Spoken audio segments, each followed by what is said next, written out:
ایک دفعہ حضور کی زبان نور سے نکلا، ایک دفعہ صرف، کہ ایک اویسے کرنی ہے، یہ صحیح مسلم ہے، ایک دفعہ نکلا، ایک اویس کرنی ہے۔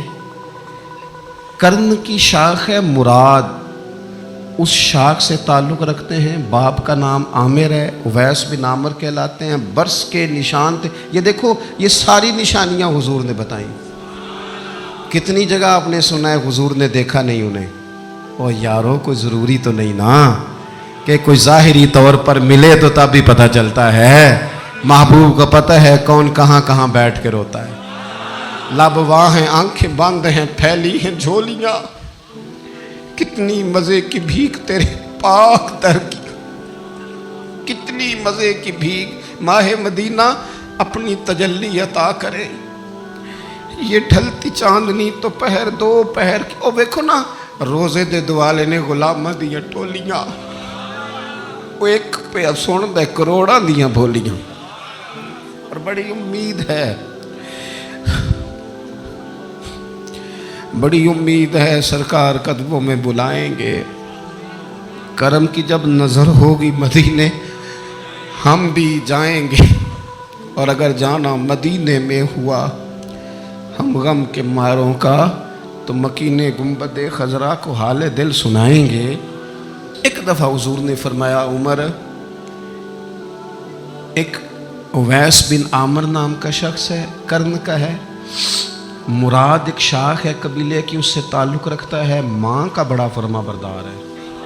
یہ دیکھیں حضور غلاموں کی نشانیاں بتا رہے ہیں، غلاموں کی، بے خبر ہو جو غلاموں سے وہ آقا کیا ہے، اور بندہ مٹ جائے نہ آقا پہ تو وہ بندہ کیا ہے۔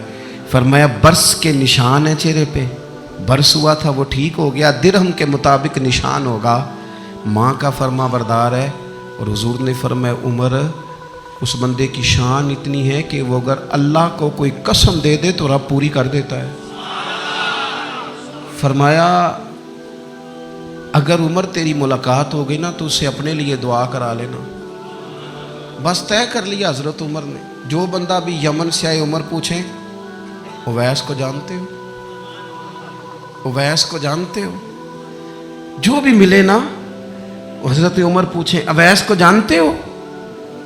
ایک وقت وہ آ گیا کہ حضرت اویس خود ہی آ گئے، حضرت عمر کی ملاقات ہو گئی۔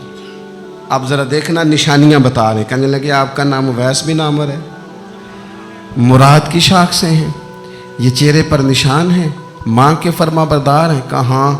کہنے لگے اٹھاؤ پھر ہاتھ میرے لیے دعا کرو۔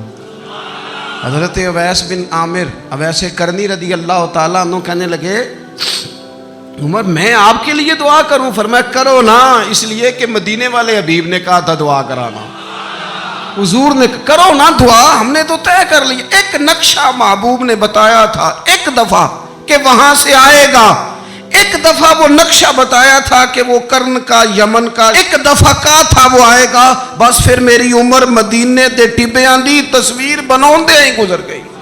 ساری زندگی پوچھا اویس تو نہیں نام، پھر وہ مل گئے تو کہا دعا کرو، دعا کرائی۔ پھر حضرت فاروق اعظم رضی اللہ تعالیٰ عنہ حضرت اویس کرنی سے کہنے لگے آپ کہاں جانے کا ارادہ رکھتے ہیں؟ یہ سارا کچھ صحیح حدیث میں موجود ہے۔ تو حضرت اویس کرنی کہنے لگے میں کوفے جانے کا ارادہ رکھتا ہوں۔ کہا میں کوفے کے گورنر کے نام خط لکھ دوں کہ اویس آ رہا ہے؟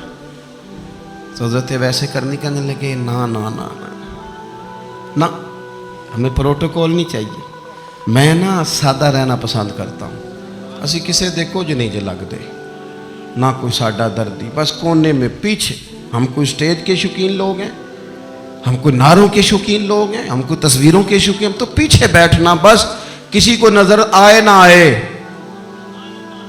عمر نے تو خود بتا دیا نا کہ مدینے والے کی نظر میں ہیں آپ نظر میں ہیں، مختصر سی میری کہانی ہے، یہ جو بھی ہے ان کی مہربانی ہے، جب ان کی نظر میں ہے تو پھر کیمرے کی نظر میں آئیں چاہے۔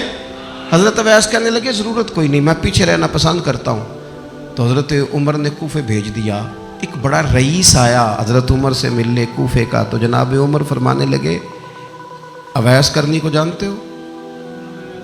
کہ حضور جانتا تو ہوں اویس بن عامر کو، جانتا تو ہوں حضرت اویس بن عامر کو، لیکن وہ تو پیچھے پیچھے رہتے ہیں، گھر بھی ان کا سادہ، حالات بھی زیادہ وسعت والے نہیں۔ حضرت عمر کہنے لگے تمہیں بندے کی شان کا نہیں پتا۔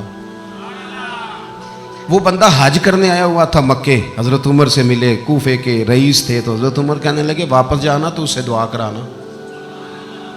یہ رئیس واپس گئے، حضرت اویس سے ملاقات ہوئی رضی اللہ تعالیٰ عنہ، تو کہنے لگے میرے لیے دعا کریں۔ وہ کہنے لگے آپ حج کر کے آئے ہیں، آپ دعا کریں۔